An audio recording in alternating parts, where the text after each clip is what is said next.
Nobody really knows what they're doing when they first pick up a camera. So today I'm sharing 10 useful tips that I wish I knew before I started photography to hopefully help make your journey a little bit easier. So without further ado, let's dive in.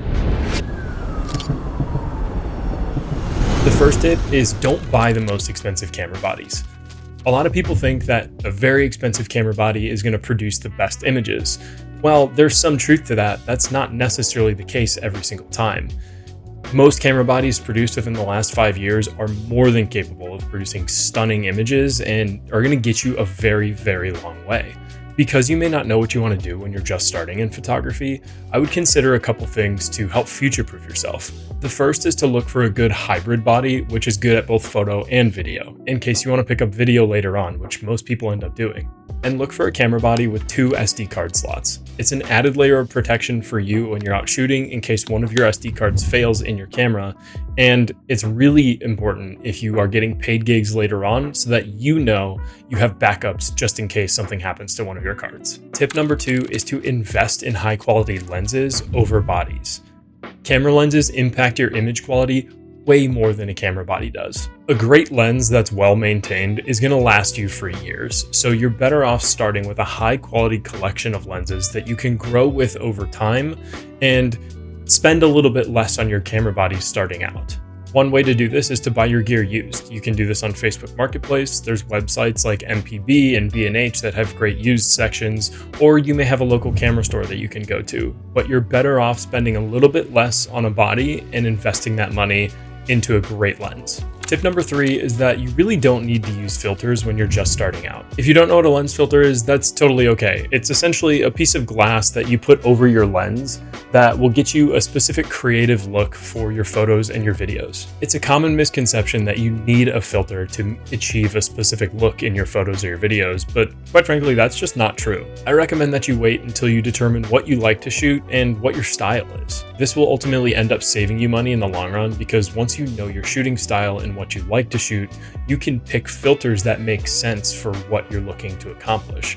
You're not just going to buy a bunch of filters right away, test them out, and then the ones you don't use sit in a bag for months or even years to come. Like I said, with camera bodies, you're better off saving the money and putting that towards a high quality lens. The real caveat to this one though is that if you're primarily shooting video and you're going to be outside in daylight or you have a lot of light around you, you're probably going to need an ND filter right away because you're going to want to keep your settings dialed in for your video while maintaining proper exposure with the help of an ND filter. When you do ultimately decide to buy filters, here's a pro tip.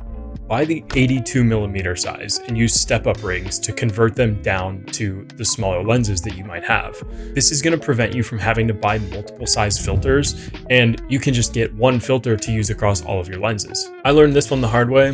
When I first started out, I was buying 77mm filters, and now I have an 82mm lens thread, so can't use this one. Tip number 4 is to learn the basics of exposure. It's so important when you're first starting out to learn manual mode because it's going to unlock so many more capabilities for you later on without having to rely on auto mode where the camera is just going to be guessing at which settings it thinks you want to use. You can learn more about the exposure triangle, which is shutter speed, aperture, and ISO, in a video that I did talking about how you master the exposure triangle and getting the proper exposure for every image. The key thing with manual mode is to just go out and practice, practice, practice. The more you shoot, the more it will become muscle memory, and adjusting your settings quickly to get the right shot is going to be a breeze. Tip number 5 is to learn lighting. Lighting is one of the most important things in photography.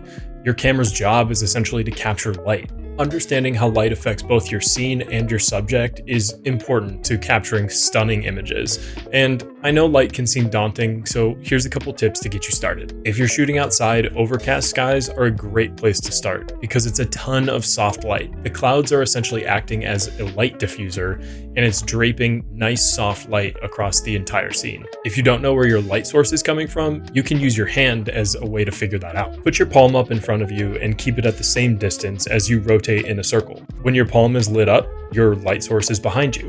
When your palm is shaded, your light source is in front of you. Test it out yourself and you can really see how the light adjusts on your hand. The last one here is that if you're shooting indoors and don't have any artificial lights like a big softbox right in front of me here, Shoot in front of a window and get natural light inside. Be as close to the window as possible and have your subject stand in front so their face is lit up by the natural light coming through the window. Tip number 6 is to shoot your photos in RAW and edit your photos afterwards. Shooting in RAW gives you way more flexibility when you're trying to edit your photos in whatever editing software you're using, because your camera is not converting it to a JPEG in the camera, which is essentially processing it itself. When you're editing your photo, you're processing your photo, so you're not allowing your camera to do it for you. And if you followed one of my tips earlier and picked up a camera with dual card slots, you can set your camera to shoot RAW to one card and JPEG to another card. So if one day you don't want to edit all of your photos, you'll have JPEGs on the second card ready to post whenever you'd like. Tip number 7 is to learn how to edit in Adobe Lightroom. Lightroom is an extremely powerful tool, and it's become the industry standard for photo editing software.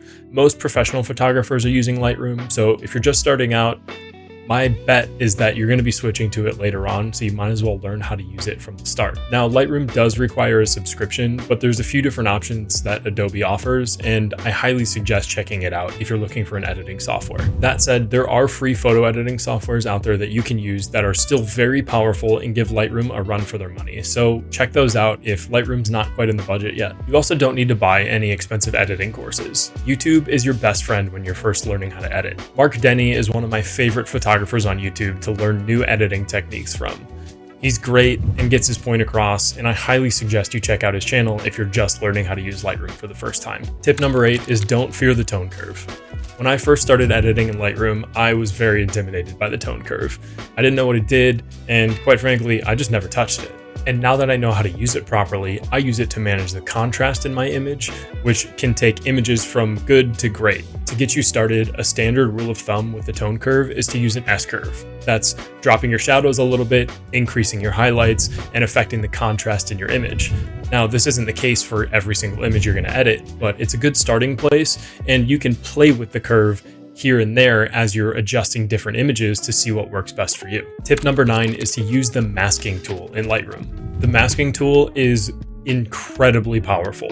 It can completely transform an image that you may think is edited great, but by adding masks to it, you can take it to a spectacular looking image and really give that wow factor. I highly suggest that you learn how all the different masking tools work in Lightroom, because once you get the hang of them, you'll be editing like a seasoned pro in no time. Tip number 10 is to shoot everything. It's so important to practice as much as you can, and when you're first starting out, you don't need to niche down like everyone says you do. You getting reps in and learning composition and the settings on your camera and how to properly frame a subject is way more important than it is to niching yourself down just from the start because you think you want to go down a certain path. Finding your niche will naturally come over time, and by shooting everything, it allows you to build a broad portfolio from the start, so you know that you have specific sets of images that you can use in different instances for your portfolio. And if you know you want to do portraits, shoot your friends for free. Bring out your friends or your significant other and do headshots with them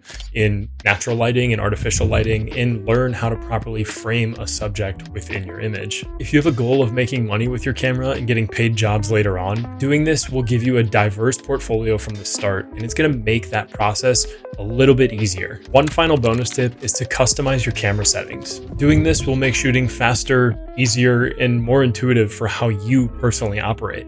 Make your camera work for you, not the other way around. This includes things like back button autofocus, or swapping between autofocus modes with the touch of a button, or adjusting your white balance with the control ring on the front of your lens. And if you don't know anything I just said, that's totally okay. You can learn more about customizing your camera in a previous video I did where I talked about the different types of autofocus modes up here. And that wraps up the 11 tips that I wish I had when I first started photography. I hope you found this video helpful, and if you want to stick around for more photography content, be sure to subscribe so you don't miss a future video.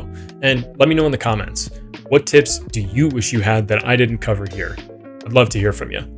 In the meantime, go out and use your camera.